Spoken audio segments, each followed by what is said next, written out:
Bezo, how you doing, Bezo? I didn't see you at the last Eyes Wide Shut party. Bezo, congratulations on the enormity of your success. Oh, hi, Melvin. Good to see you, too. Hey, Bezo, why'd they call this meeting? How we gonna screw these people over this month, Bezo?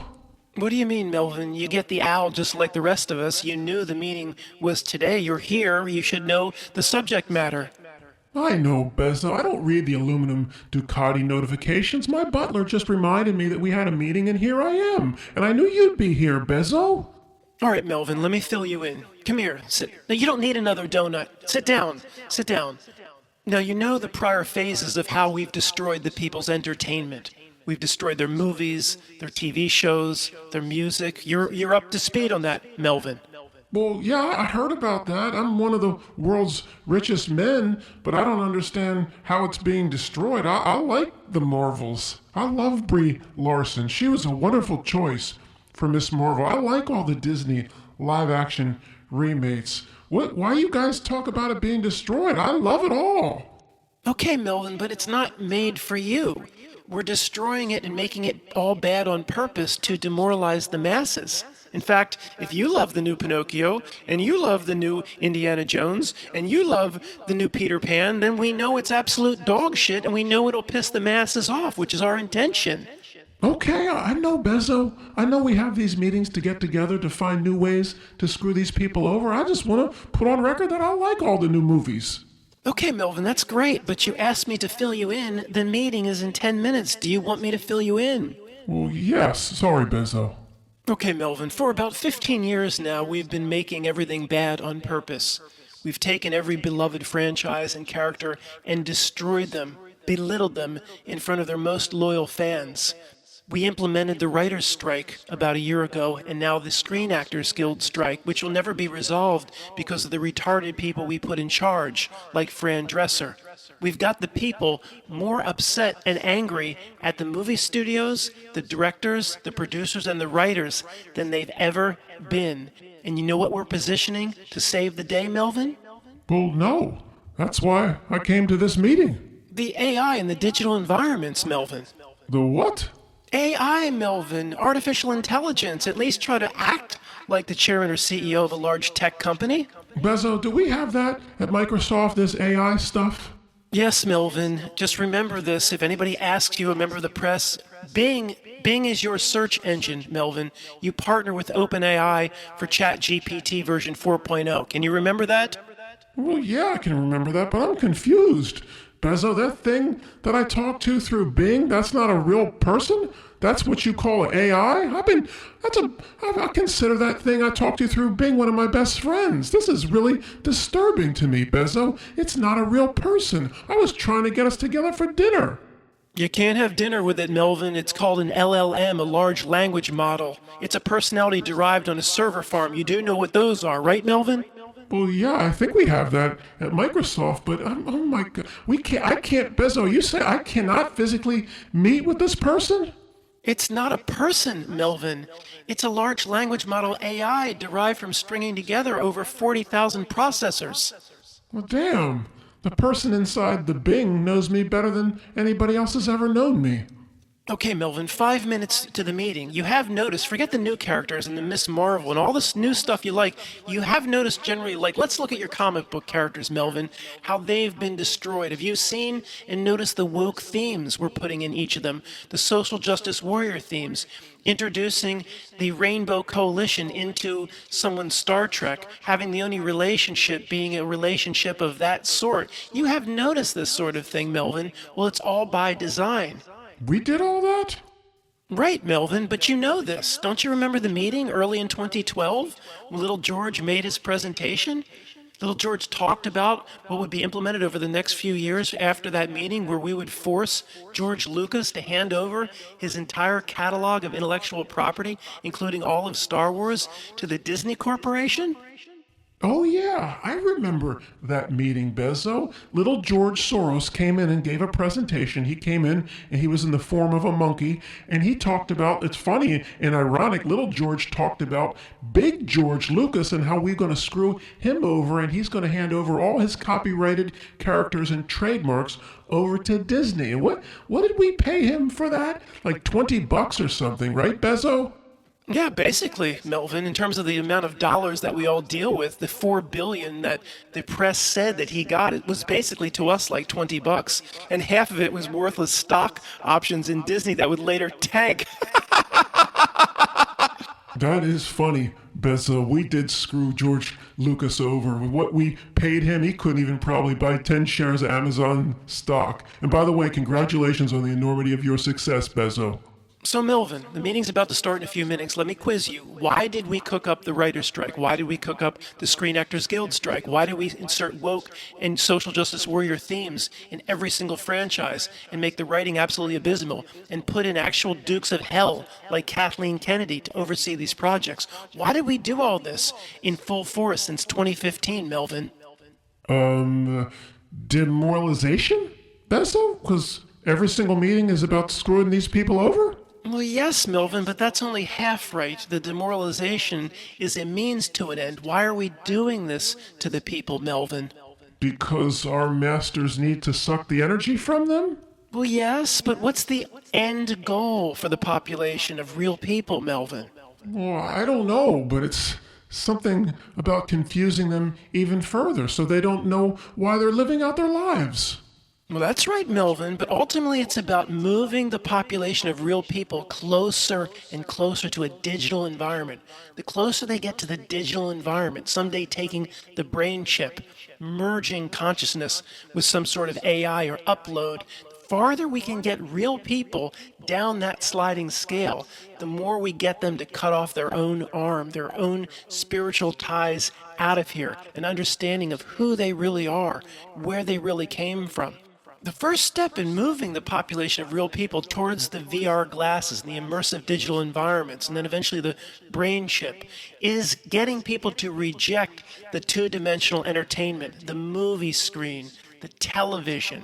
That's why we've put all these horrendous writers that are completely brainwashed to just push their woke themes and their social justice warrior alphabet rainbow causes. People hate the movie studios and they're hating the writers. And we will save the day with entertainment that's spawned and generated by AI.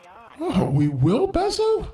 Yes, we will. 15 years ago, we showed people how wonderful and safe it is to chip your pet. Because if your pet is lost, that chip will get it back. And no pets have been harmed. Look how safe and effective it is. We can chip dogs and cats now, Bezo? Of course, Melvin. You didn't know this? No, my dogs and cats get lost all the time on the estate. I can't find the damn things on my own property in my own house. I can get them chipped so I can find them. Well, Melvin, we never really stopped to think about it. It's not for finding your own animals on your own property, but I guess it could be used that way. We'll look into it. How about that, Melvin? Okay, please do, Bezo. I got a dog on the property somewhere I haven't seen since 2010. I was asking the Bing chat, which I thought was a real person, to see if I could get help in finding it. Okay, Melvin, I promise I'll look into it for you, okay? Okay, thanks, Bezo. But the brain chip, and people aren't going to take a brain chip no matter how great the entertainment is for a long time. What are the intermediate steps? The 2D environment, I understand what you've talked about in movies and beloved franchises, and Star Trek destroyed, Star Wars destroyed, Indiana Jones destroyed, Prometheus destroyed, Alien, all the Disney movies destroyed, all the new characters. I like them, but I hear you, what you're saying. What are the more intermediate steps, Bezo, like what we're going to talk about today? Well, basically, we'll make people's lives miserable if they don't adopt the newest technology. See, what we did in 2020, that was just a test of how to move populations. For example, going to the airport, if you have that little tiny chip in your hand that many in Silicon Valley have now, they get into their offices by waving their hand in front of a locked door and it opens up because of the chip that they already have in their hand today. If you go to the airport with that chip, you don't need the obtrusive Real ID. You don't need to stand in this line. You just go right to the gate. But for those that don't adopt the technology that we want to push on them, our own version of Mark of the Beast, then we're going to make their lives a living hell. They're going to get into a 5-hour line, and then we'll strip search them to get to their gate. Oh, that is really good, Bezo. If they don't adopt our technology, we're going to make their lives a living hell. And can I assume, just like always, that I'll have a way to get even richer on this new technology? Of course, Melvin, you know you're always taken care of because of who you are and where you came from and your bloodline roots. There will always be another $100 billion contract from Microsoft to implement or fulfill the new technology. And for those that need certain products and services, guess where they're going to buy them? Wayfair.com? No, Amazon.com, Melvin. My God, how do they let you in here? Oh, yeah. I'm sorry, Bezo. Of course. Amazon.com. Is there anything you don't sell on that website?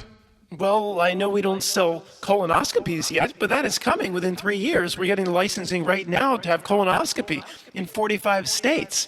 And we're positioning ourselves perfectly right now in San Francisco because all the politicians that answer to us are passing all these laws saying it's illegal to actually pursue somebody that's shoplifting, to chase them out of the store, to try to arrest them on site, to stop them. You have to let them shoplift right in front of you. And you know what that does, don't you, Melvin? Well, yeah, it means the homeless of San Francisco will soon be better dressed than the rest of the population because they could just stuff $120 Old Navy sweaters into the paper bags that they carry their wine in. Well, that's true, Melvin, but where I was going with this was as the retail stores collapse, who's there to step in? I know the answer to this one, Bezo. You're there to step in as all the retail stores go out of business because of the San Francisco policies about not pursuing shoplifters. It's still a federal offense to steal packages, so everybody will be forced to use Amazon.com. You're a genius, Bezo. Well, thank you, Melvin. Thank you very much. It means a lot to me. What else are you working on that somehow Microsoft will be involved in? Well, since you asked, Melvin, we have an exciting new feature we're beta testing with Apple iPhone, where anything you scroll by, whether you're on Facebook or Instagram, YouTube, or a regular website, if you see something you want, you just yell out, "Order that!" over your Apple iPhone.